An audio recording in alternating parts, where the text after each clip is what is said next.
Hey guys, it's Dan with Chess Wonders here. I hope everything is going well. I just got a new delivery and I think I know what it is. So give me just a moment here and I will show you. Let me just make sure that you guys can see well. Okay, you can see the box. Okay, good. So, I actually don't know too much about the history of this particular purchase, but I've been wanting one for at least a year and just have never found the right time to get it. I apologize. As I've mentioned before, I am god-awful when it comes to multitasking. Come on.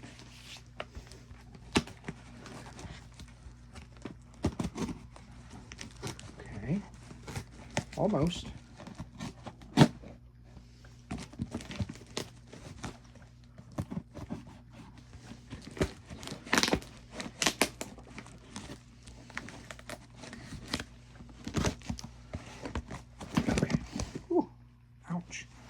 Okay, so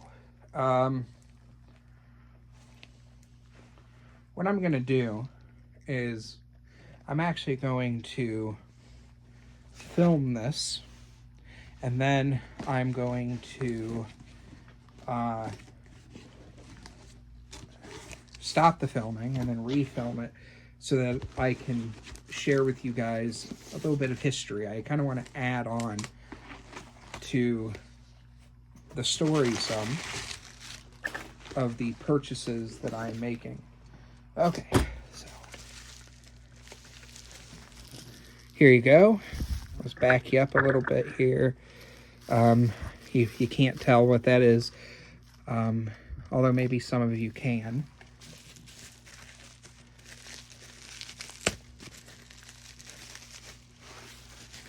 So I like clocks that have not just a cool history to them, but I also like ones that have unique designs.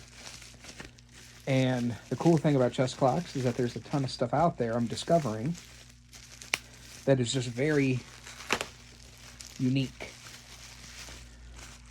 Okay, so 1 second. This one's actually kind of fragile. Let's see if you can kind of guess what it is now.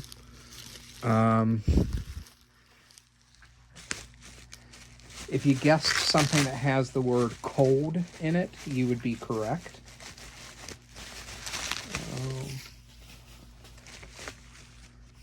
Well, that's the eBay thing. I don't need that. And let's see if I can... Ta-da!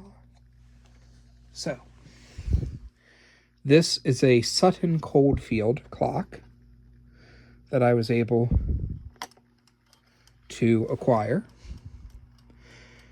Made in England. I believe this one is like 1950s, 1960s, something like that. Somewhere thereabout. Let me just make sure that the camera is properly aligned. And as I bring it closer, okay, I probably shouldn't bring it too much closer because then you won't see the whole thing.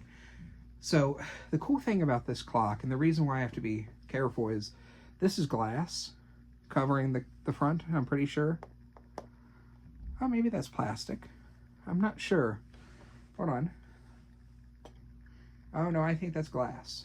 I'm sure somebody who is more versed in these can tell me if that's correct or not. But the thing I like about this clock, first off, it's my first British or English clock. all of the clocks that I have right now, I think, or almost all of them, are Soviet clocks. And this is my first metal one. I have some that are made of bakelite, and I have some made of wood. Oh no, this isn't my first metal one. I have another metal one, actually, which I'm forgetting the name of that one. But yes, this one I think is really cool. I saw a couple of these for sale recently, and normally they seem to go for like 250 to 400. I've seen them even for sale for more than that. This one I got for 210, so I feel like I got a really good deal on it.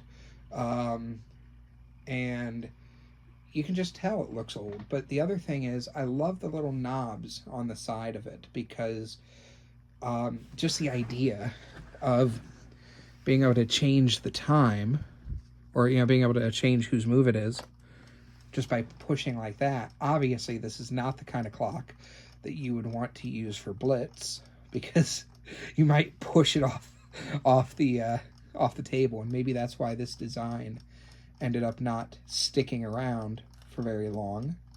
I mean, for this particular model, it did for decades, is my understanding, but I'm not aware of any other style of clock that has these buttons where you can kind of push from one side to the next. So I have seen a lot of these in bad condition, some of them more expensive than this one that I picked up. I've seen some in plastic, and I've seen others with the metal backing, and this one has the metal to it. Here, I'll turn it around for you.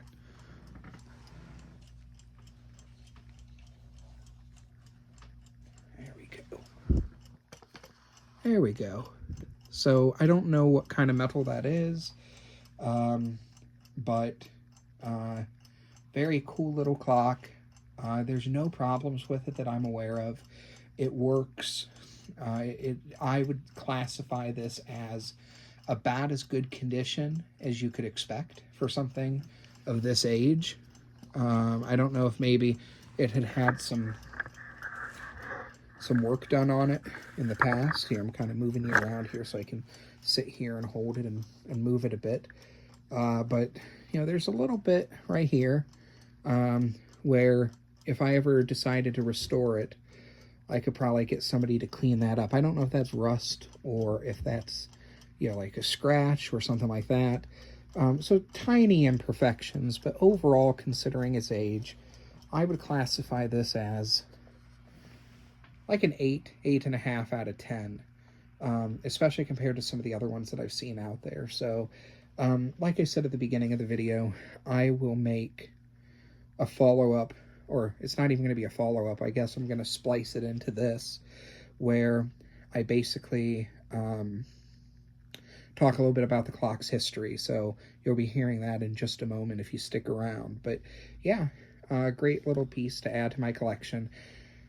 I'm trying to slow down my purchases right now, to be honest with you. As you can tell just by looking over there, I've got tons of books, tons of chess stuff, and that's only part of it. I've got 2 other full bookshelves with books and chess stuff, plus a table, plus 2 tables actually, all in a single room. In fact, it's gotten to the point where I've started slowly taking over other parts of the place that I rent, because there's like a shared community room. It's a living room / fireplace room, a dining room, stuff like that. So I have 4 of my clocks inhabiting the fireplace room on the hearth, and I've got the rest of them up here. So 1, 2, 3, 4.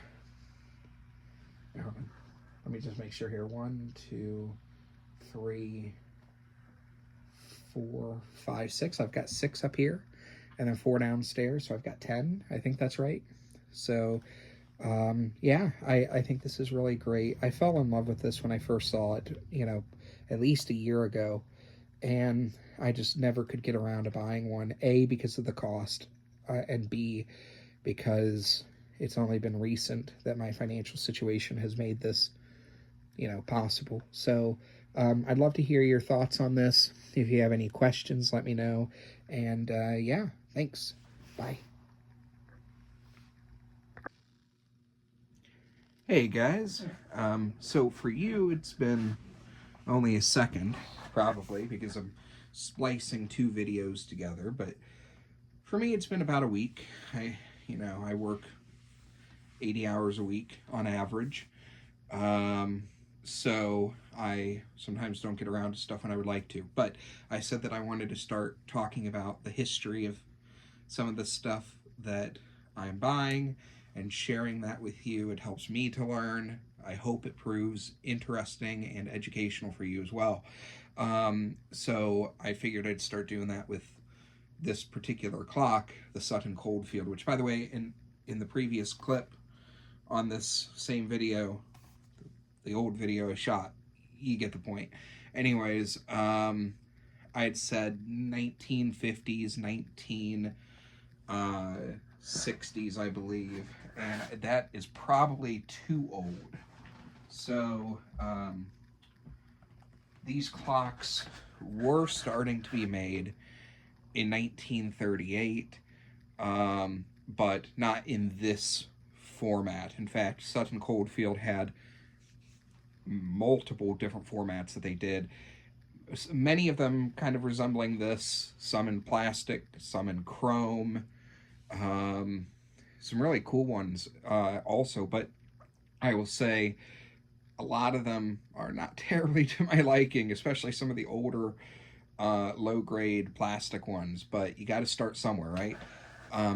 This one here, the time period seems to be like 60s to 80s maybe. This particular one, we have reason to believe, is 1975, or at least something happened in 1975. I don't know how well you can see that, but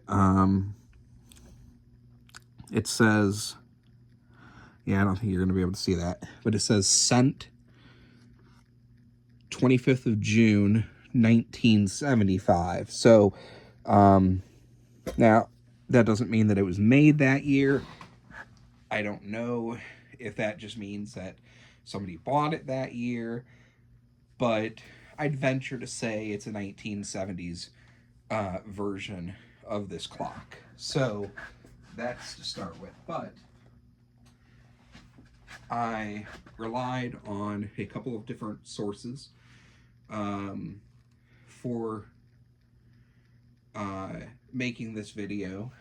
Some of it was data from Holger Langer's website. He has a little bit of info about the Sutton Coldfield. And then, let's see if I can find it again. I've got way too many tabs up. Oh no, I deleted it. Give me one second, guys.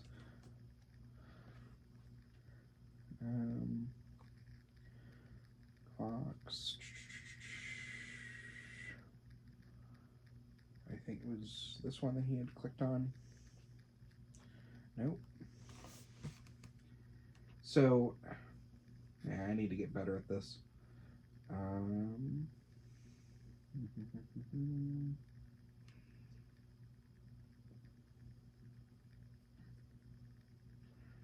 Yeah, so, oh, actually, according to him, oh no, that's an Enfield chess clock instead of just Sutton Coldfield. My apologies.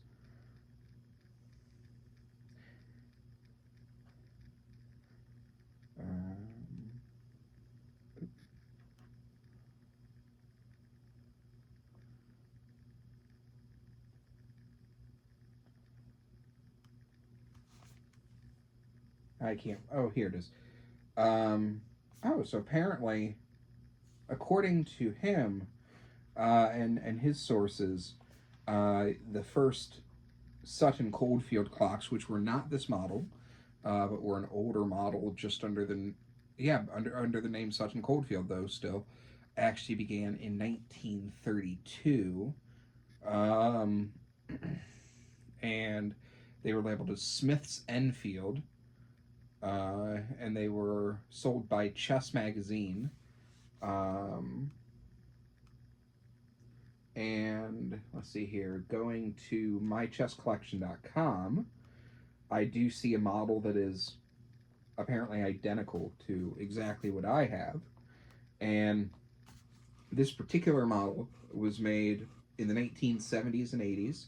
It features chrome and enameled finishes, and is branded Chess Sutton Coldfield, England, and that matches.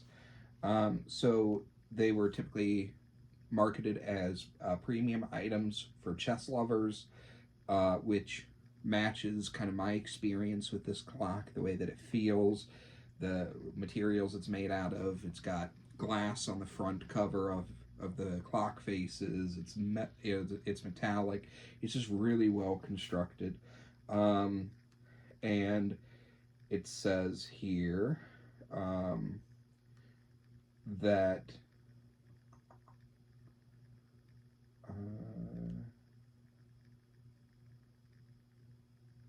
Sutton Coldfield was a notable chess publisher and promoter in England, and the belief is that they produced these clocks to complement their broader chess offerings as part of that. So there's some other details as well. I definitely recommend that you check out his website. Again, it's mychesscollection.com. I forget who runs this one. This one is not Holger. This is oh, Shane. I think I know you, Shane, from Facebook. So, but yeah, it's very beautiful. My experience is that these typically go for, I think it's like $400 or $500, somewhere in that range. I was fortunate enough to pick up this one for, well, the seller wanted, I think it was $245, and I counter offered for $210, thinking they're not going to accept it, and sure enough, they accepted it. So it's kind of toward the higher end of what I'm willing to spend right now for clocks. The most expensive clock that I've purchased was about $250.